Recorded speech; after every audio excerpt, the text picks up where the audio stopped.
Bueno, buenos días, chicos y chicas, espero que anden muy bien. Vamos a empezar con el último tema ya del año que vamos a ver, con la última explicación, con el último videito. Así que bueno, vamos a empezar. El tema es un poquito largo, pero vamos a tratar de hacerlo lo más resumido posible. Nosotros venimos hablando sobre la monarquía de Israel y de cómo fue constituida y lo que pasó con cada uno de los reyes. Y vamos a hablar ahora de la división de ese reino. Yo en el video anterior le decía que esto había durado muy poco, 3 reyes, duró aproximadamente 100 años la monarquía de todas las tribus unidas. ¿Sí? Vamos a hablar ahora que esa monarquía, que como decíamos recién, duró muy poco, de por qué se dividió y qué fue lo que pasó para que se dividiera el reino y que se va a dividir en dos. Un poquito de repaso, habíamos visto las actividades de los reyes, en donde Saúl había unificado las tribus, fue el primero que los unificó y conformó lo que fue el reino de Israel, o sea, el reino de todo Israel o todas las tribus de Israel juntas. Va a venir David, luego de Saúl, en donde lo va a expandir a ese territorio a través de las conquistas, en donde Dios le va a prometer una dinastía de la cual va a nacer el Mesías, el enviado por Dios para salvar a toda la humanidad. Y después va a venir Salomón, que es su hijo, que Salomón fue el más conocido porque construyó obras, hizo el palacio, hizo el templo, hizo acueductos para el pueblo, hizo edificios grandes, obras muy importantes y costosas, pero principalmente lo que hizo fue el templo, que fue lo que David no había podido hacer. Esto como obras que hicieron estos 3 reyes. Sin embargo, hubieron algunas causas que llevaron a una de las causas principales, fue lo que hizo Salomón respecto a estas construcciones, que para hacerlas, para financiarlas, había que hacerlo con impuestos, se lo puso al pueblo.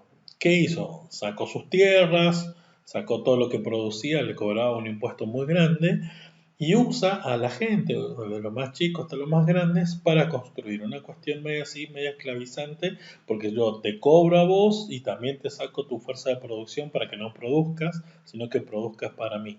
Y esto va a llevar a que el pueblo realmente sienta de que esta opresión tan grande que está haciendo Salomón con el pueblo no puede seguir y no puede continuar. Cuando Salomón muere, va a sucederlo su hijo que se llama Roboam. Roboam, que va a ser, como decimos, el hijo de Salomón, cuando va a asumir, lo primero que va a hacer es, bueno, va a aceptar esto de asumir como el nuevo rey, pero va a pedir un tiempo para poder consultar algo que le había pedido toda la población, que era que le bajaran los impuestos.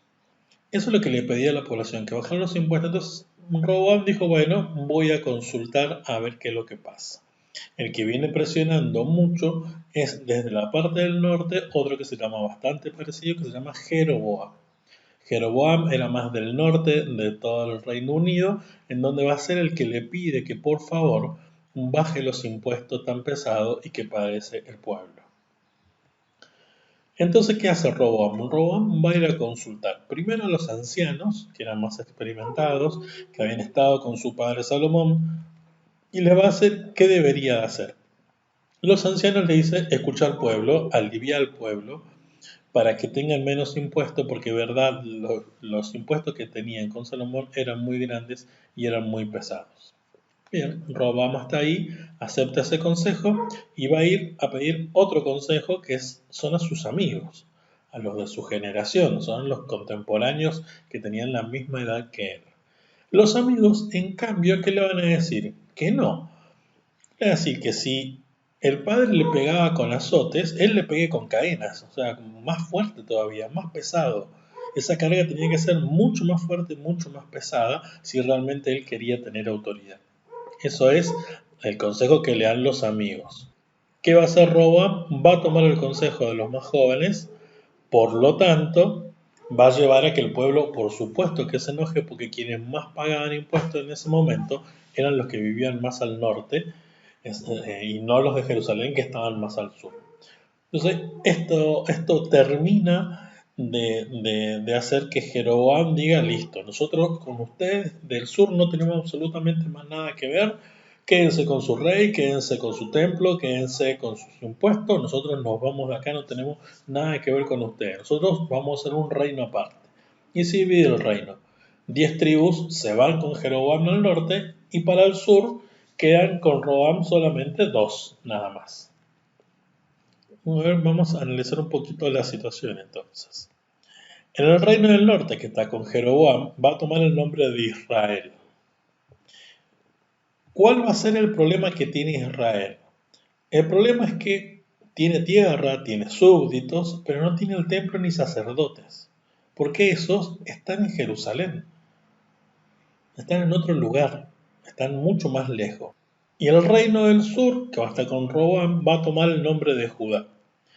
¿Qué le pasa a Roboam? Que tiene a beneficio, que después le va a hacer en contra, pero que tiene de beneficio, que él sí tiene el templo.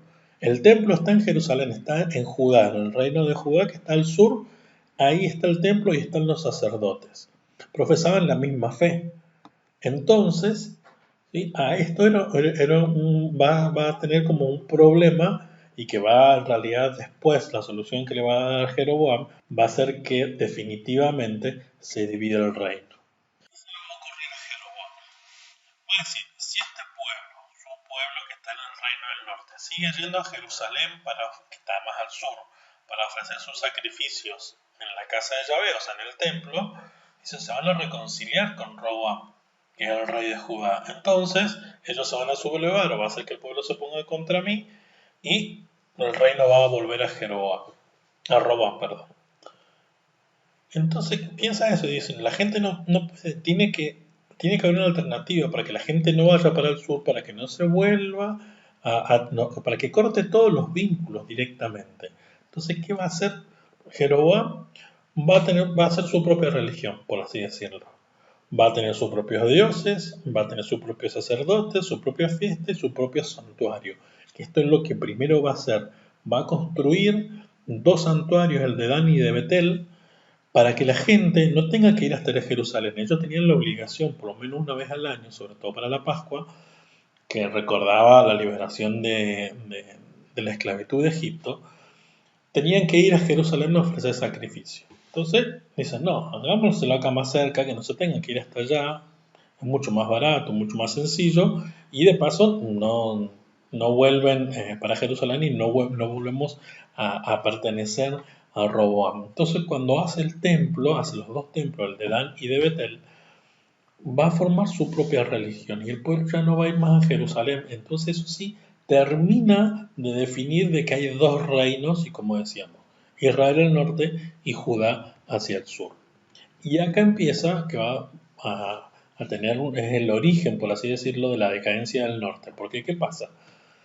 Imagínense que era un solo reino que se divide en 2, evidentemente es mucho menos gente, el ejército es más chico, por lo tanto puede ser más fácil que los enemigos o los imperios grandes de afuera puedan conquistarlo porque no se van a defender, no se van a ayudar. Entonces vamos a ver que no dura mucho. Nosotros acá estamos hablando del año 930 a.C. y vamos a ver que 200 años después, 200 años va a durar esto de estar divididos los reinos, porque ahí nomás van a empezar a caer, al igual que el reino del sur, aunque va a durar un poquito más el reino del sur. ¿Por qué? Porque están mucho más débiles. Entonces vamos a ver cómo cada uno de estos reinos va a caer en manos de otros enemigos, va a caer en manos de otros imperios. En el 722 a.C., o sea, habíamos hablado nosotros primero de que esto de Jeroboam, que se divide el reino, sucede en el 931, esto sucede en el 722, 200 años después, va a caer el reino del norte y va a caer en manos de los asirios. Que los asirios tenían una forma muy particular de conquistar que se llama el vasallo. Ellos venían, decían, hola, ¿qué tal? Nosotros somos los asirios, tenemos todo este ejército de 100.000 personas, ustedes son 10.000, lo vamos a reventar, vamos a violar a sus mujeres, a sus hijas, vamos a matar a sus hijos delante de ustedes y después lo vamos a matar a ustedes. Hablándole, por supuesto, no a los varones. Dice, pero nosotros no queremos hacer eso. ¿Qué les pedimos? Que nos den tierra y agua, que nos paguen los impuestos y nosotros los cuidamos a ustedes. Van a formar parte del imperio asirio, entonces ustedes no se tienen que preocupar de que nadie de afuera va a venir y los va a conquistar. Si no quieren, venimos y los reventamos. Básicamente eso es el vasallaje o ser vasallo de otro reino. Así que no les va a quedar otra al reino del norte de, de acceder digamos, a esta conquista, y va a estar en manos de los asirios. Así que ya habían cambiado ellos de su religión, ya habían cambiado sus dioses. Ahora cuando llegan los asirios, llega otra nueva religión, otra cultura, otra lengua. Lo que le importaba a los asirios era eso, expandir su territorio y tener más territorios para ellos, que le paguen los impuestos, que le paguen el tributo, para cuidarlos y para que ellos sean mucho más grandes, por supuesto. En medio de todo esto siempre van a aparecer una figura que nosotros no vamos a llegar a ver, que son los profetas, que le van recordando siempre al pueblo, incluso en el Reino del Norte, por más que hayan construido su nueva religión, siempre le van recordando de que ellos pertenecen al pueblo de Israel, pertenecen al pueblo de Dios, y que no se olviden de la alianza, y que todo esto pasa porque se olvidaron de la alianza. En el 586 a.C., o sea, 400 años después, en el Reino del Sur, duró mucho más el Reino del Sur, va a caer en manos de Babilonia. Nabucodonosor, que es su rey, va a llegar a va a llegar a Jerusalén y la va a conquistar. Babilonia tiene una forma de conquista muy distinta a los asirios. Los asirios buscan, digamos, tener más tierras para ellos y ser más grandes en su imperio.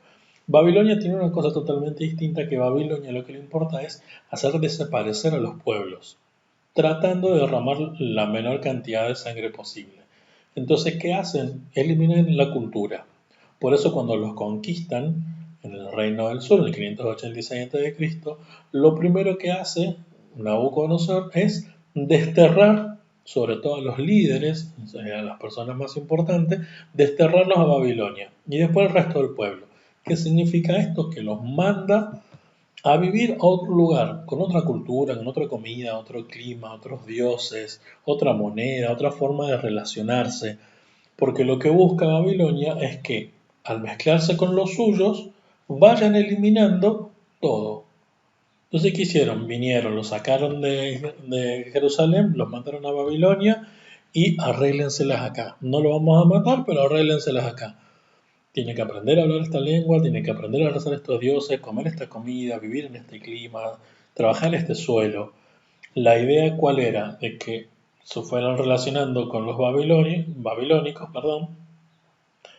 y fuera desapareciendo la cultura judía. De a poquito iban teniendo los hijos de los hijos, y se fuera eliminando la cultura judía. Eso es una forma de conquista muy interesante. Hoy hay algunos que pretenden algunas de estas cuestiones o imponer su cultura sobre las otras. Sigue existiendo, quizás no tan sangrienta como en ese momento, pero sigue existiendo esta forma. En el 533, o sea, 50 años aproximadamente después de que son desterrados a Babilonia, van a venir el imperio persa, con Ciro, que va a ser el rey, va a ser la cabeza del imperio en ese momento, y va a conquistar Babilonia. Y Ciro tiene también una forma bastante parecida al del vasallaje, y le va a permitir al pueblo de Israel, que estaba desterrado en Babilonia, le va a permitir que puedan volver a Jerusalén para construir su cultura, porque a él también le interesa básicamente de tener más. No le importa eliminar la cultura, lo que más le importa es tener más tierra, más impuestos, y que puedan bancar el imperio. Entonces, ¿qué va a pasar con la gente? La gente va a empezar a volver a Jerusalén para reconstruirla. Pero ojo, no volvieron todos, porque llegó una generación, se relacionaron con la gente de Babilonia, tuvieron su familia, empezaron sus negocios, aprendieron su cultura y no se quisieron volver. No quisieron ir a construir algo que ni conocían, que lo conocían porque se lo habían contado sus padres o sus abuelos, ¿no? Y ellos ahí estaban bastante sentados. Entonces solamente algunos volvieron, y sobre todo vieron los más grandes que sí habían vivido en Jerusalén. Estuvieron así realmente de cumplir el imperio de Babilonia lo que ellos pretendían. Así que vuelven y van a reconstruir con la ayuda de estos ancianos, con la ayuda de los profetas, como decíamos anteriormente, que ya en esta etapa no va a ser tanto denunciar, miren, esto les pasa porque se olvidaron de la alianza, sino que le va a decir, bueno, recuerden de que Dios quiere cuidarlos, quiere protegerlos y que nos va a enviar un Mesías que nos va a liberar de todos estos enemigos. ¿Sí? Eso es lo que le va a recordar constantemente los profetas. Muy bien, hasta acá es todo el tema de la caída de los reinos. Es una historia muy interesante, se lo he sintetizado mucho. Vamos a hacer nuestra última actividad y con esto nosotros nos despediríamos de lo que es la actividad de todo el año en cuanto a trabajo práctico, en cuanto a cuestionarios, etc. Así que bueno, espero haber sido claro y seguramente nos estaremos encontrando pronto. Que anden muy bien.